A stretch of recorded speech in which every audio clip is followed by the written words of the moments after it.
L'action commence lorsque le personnage principal, Aaron, se réveille après un terrible rêve. Sa sœur Mikasa remarque des larmes dans les yeux de son frère et lui rappelle qu'il est temps de rentrer chez lui. Aaron supplie sa sœur de ne dire à personne qu'il pleure alors qu'il approche de la ville, qui est protégée par d'imposants murs de 50 mètres, mais Hans, le garde, l'a déjà entendu et sourit. Comme la ville n'a pas été en danger derrière les murs depuis 100 ans, leur seule tâche est d'humidifier leur gorge. Cela a mis Aaron dans une colère noire. En chemin, Mikasa a fait un effort pour le dissuader de rejoindre le cadavre de l'enquête. Aaron se précipite sur la place centrale dès que la cloche annonce l'arrivée des éclaireurs. Il s'arrêta de sourire car il semblait qu'il restait moins de combattants blessés et boitants. La main d'une des femmes, enveloppée dans un drap, fut donnée à l'autre.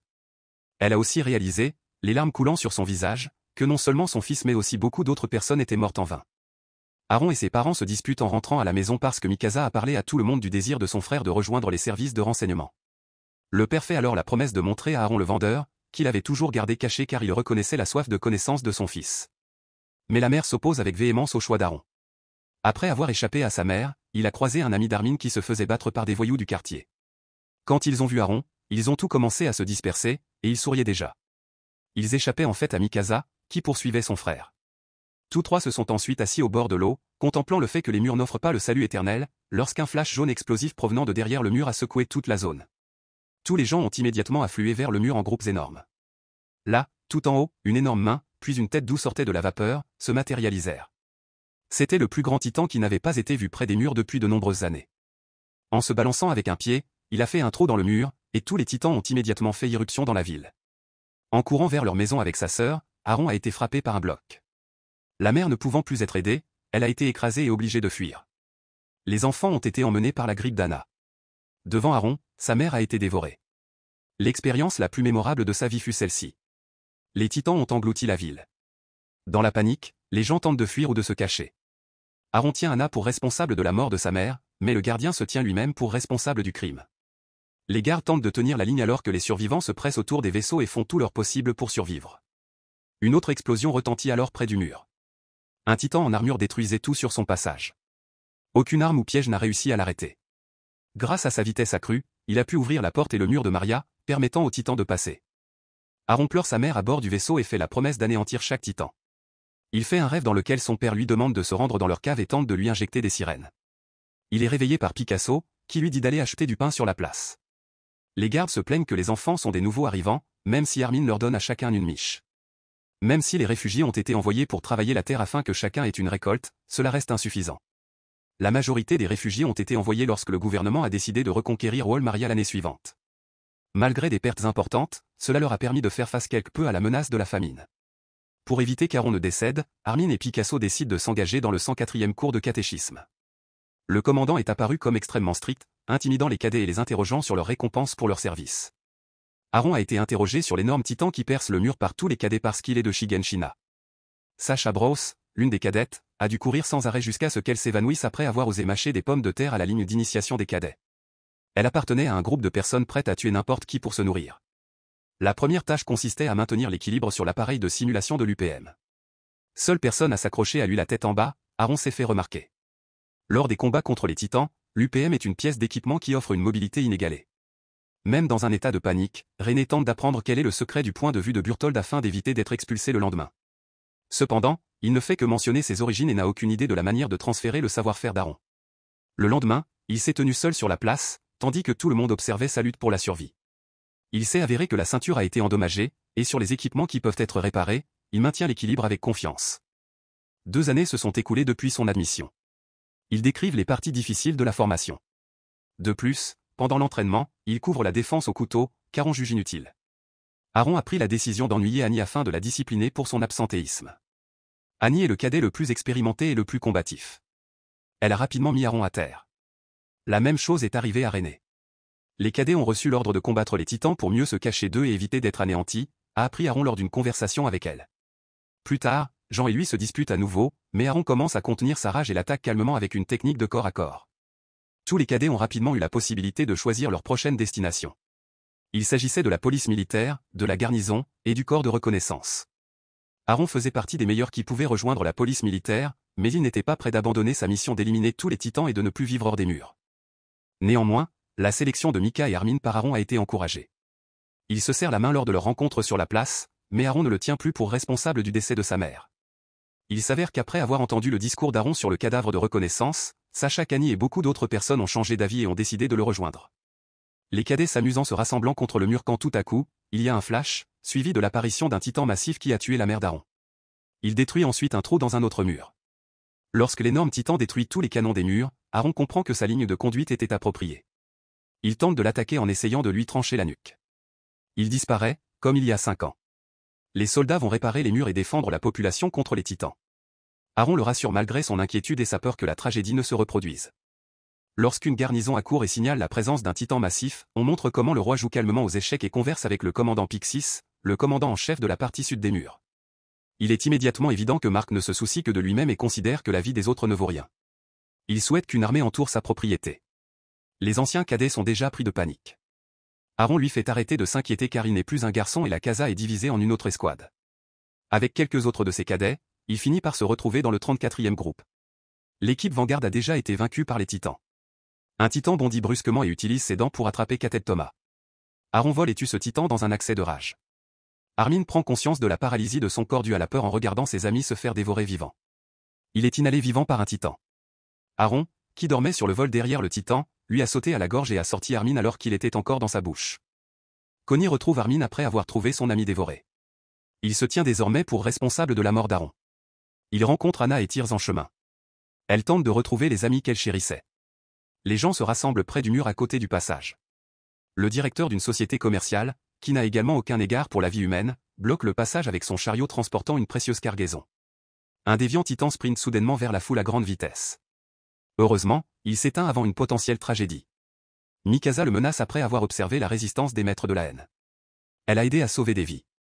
Il s'avère que des gangsters qui volent des personnes pour les vendre à de riches pervers ont brutalement assassiné la famille de Mikasa Ackerman lorsqu'il était enfant. Mikasa a été sauvé lorsque le petit Aaron a tué ces criminels. Il est arrivé là à ce moment-là parce que leurs parents étaient amis. Ce n'est qu'après cela qu'elle est vraiment devenue une combattante. Comme Mikasa n'avait plus de famille, le père d'Aaron l'a accueillie dans sa famille. La majorité des attaches sont endommagées. L'UPM n'a pas assez de gaz. Les titans décident d'abandonner le stockage de gaz, mais se battre à l'intérieur est extrêmement risqué. Armin est gêné de regarder Mikasa dans les yeux alors qu'elle court vers lui. Elle pleure en lui annonçant que presque tous les membres de son 34e groupe sont décédés. Mikasa décide de prendre d'assaut l'entrepôt car elle estime que ce n'est pas le moment de céder à ses émotions. Tous les combattants survivants la suivent.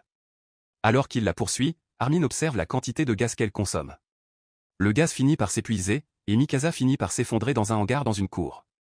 Tout en se remettant, elle pense qu'elle a perdu sa famille une fois de plus et est sur le point de se livrer au titan, mais elle se reprend soudainement et lui coupe quelques doigts. Mikasa elle-même a du mal à comprendre pourquoi elle s'obstine. Un titan attaque celui qui a attaqué Mikasa avec une grande force. Elle est localisée par Connie et Armin, qui la transportent sur le toit. Il voit le titan qui a sauvé Mikasa tuer un autre titan. Elle accepte le gaz et la lame d'Armin, mais Mikasa ne veut pas partir. S'il peut dégager un chemin pour les titans, Armin élabore un plan pour les suivre. Le reste arrive à l'entrepôt mais est immédiatement encerclé. Cependant, le bon titan est déjà arrivé et a vaincu les couronnes des autres titans. Pendant que les titans se battent à l'extérieur, les combattants profitent du temps. À l'intérieur, Armin élabore un plan pour entrer dans l'entrepôt par le bacard des titans de 7 à 3 mètres de haut y sont déjà entrés. Sa stratégie prévoit que certains combattants utilisent d'abord des armes à feu pour aveugler les titans tandis que d'autres, cachés au plafond, le tueront. Sacha n'était pas celui qui était capable de tuer les titans en un seul coup. Heureusement, quelqu'un l'a tué pendant que le titan bondissait après Sacha. Tous les combattants ont rechargé leurs bouteilles de gaz et sont sortis.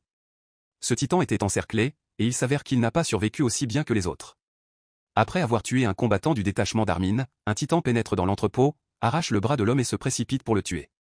Fatigué, ce titan s'effondre sur le sol.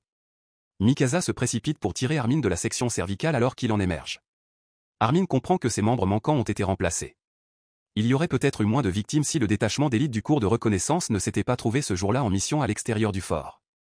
Lévi est le combattant le plus impitoyable et le plus compétent qui puisse s'occuper de la horde de titans. En les défendant, il motive les autres combattants. Même après qu'Aaron ait été dévoré alors qu'il était dans l'estomac d'un titan, il a fait la promesse d'anéantir les titans avant de se transformer en lui et de commencer à tuer tout le monde. Il se réveille sur la place, entouré d'une armée de soldats, avec Armin et Mikasa qui l'accusent de l'étrange. Le commandant lui demande directement qui il est, un homme ou un titan. Aaron ne se souvient de rien. Le garçon repense à l'injection de son père qui lui a promis qu'elle aurait un certain pouvoir. Le chef ordonne à Aaron de tirer, mais après s'être mordu, il se transforme à nouveau en torse de titan. Aaron et Mikasa s'échappent du titan et courent vers Armin, où ils discutent de la clé du sous-sol. Les gens sont encore plus perplexes car ils croient qu'il va attaquer. Aaron décide de se retirer dans le sous-sol de leur maison en se cachant derrière les murs. Il y a un autre concept. Armin ferait un effort pour persuader les commandants qu'il est innocent. Armin a eu le choix. Il croit qu'il peut persuader tout le monde.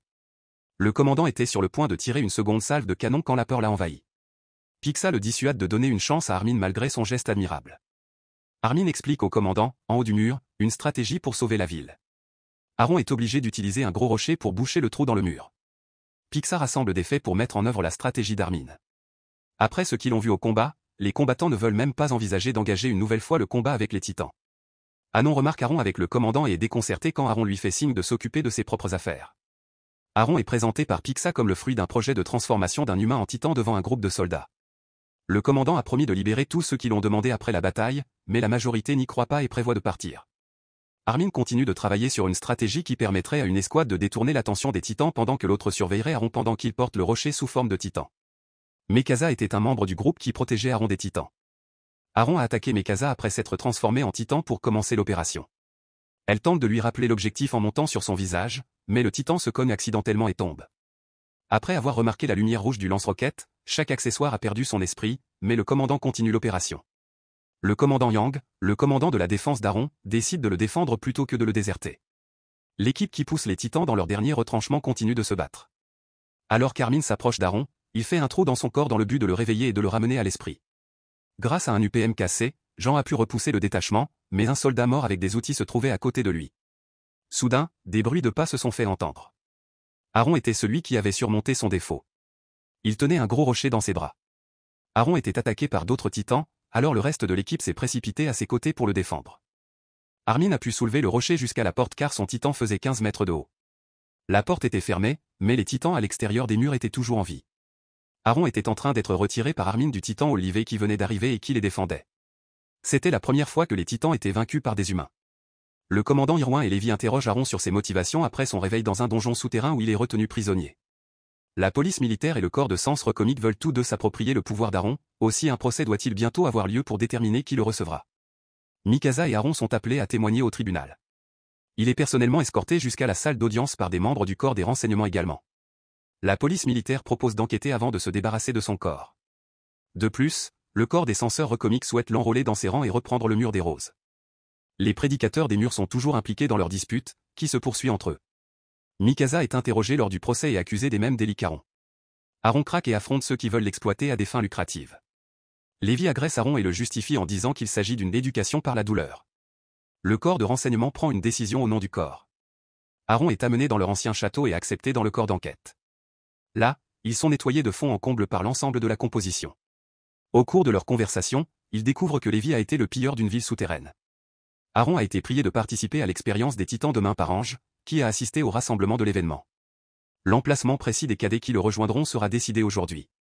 Pendu, il visite le corps commémoratif en contemplant ses camarades tombés au combat. Erwin rend visite aux cadets et les enrôle tous dans son armée. Il explique sa stratégie et demande que ceux qui ont accepté de rejoindre le corps de reconnaissance restent.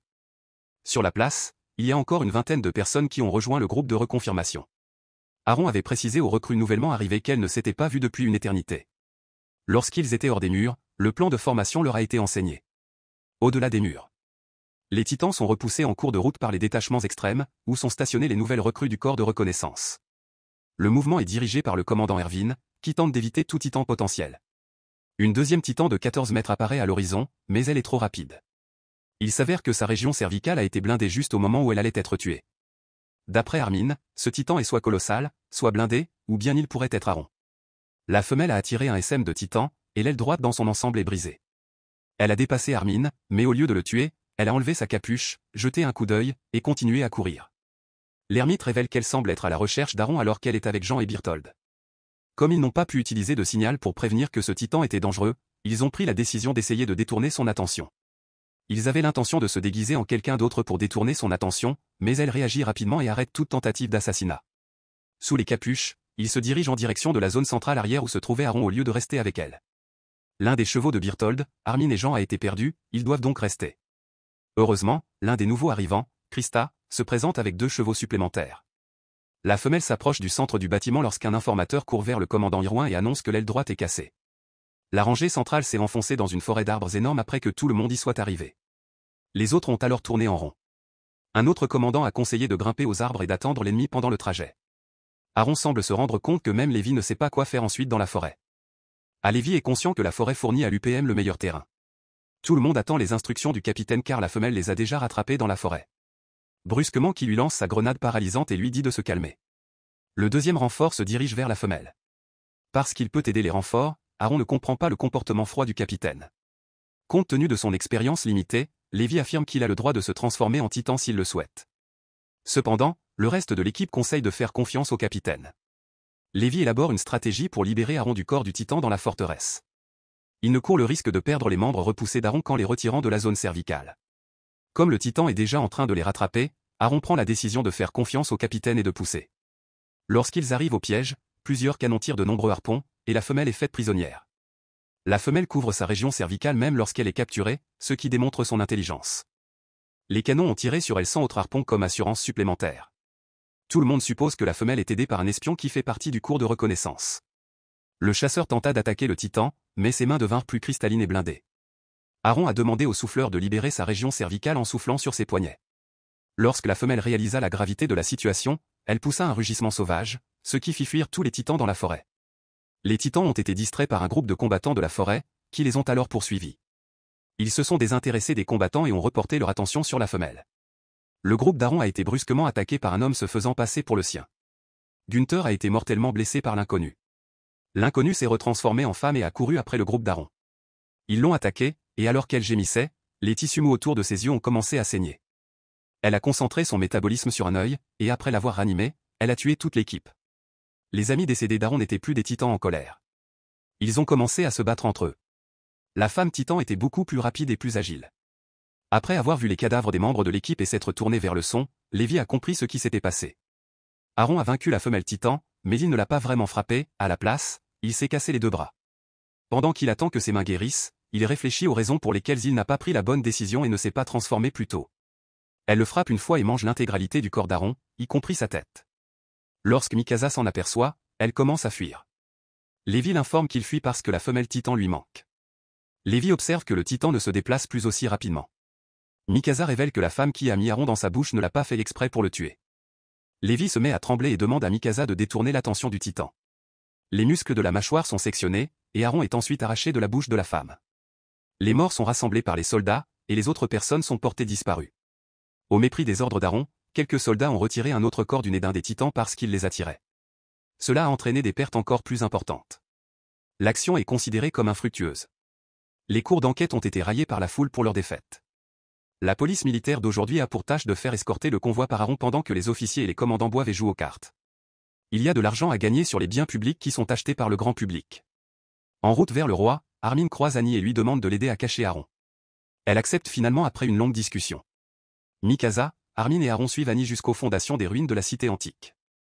Elle refuse de s'y rendre, affirmant qu'elle a peur de le faire. Armin croit qu'Annie est une traîtresse et prétend qu'elle a tué les titans d'essai de hanche. Le détachement de reconnaissance a déjà encerclé la cible et fait le guet depuis les toits. Au moment où Aaron se blesse pour se transformer, Annie se confesse et utilise un anneau spécial. Erwin a élaboré une stratégie pour capturer Annie alors qu'il était encore au château car tout la désignait. La femelle tente de libérer Aaron du donjon car il y a eu une explosion. Elle les a serrés, bloquant le passage vers l'autre côté. Sans objectif clair, la tentative d'Aaron de se transformer en titan n'a abouti qu'à une automutilation. Mikasa lui rappelle qu'Annie, une de ses camarades de classe, a assassiné ses camarades pendant tout ce temps pour le faire enrager. Aaron et le chariot ont été joués par Jean.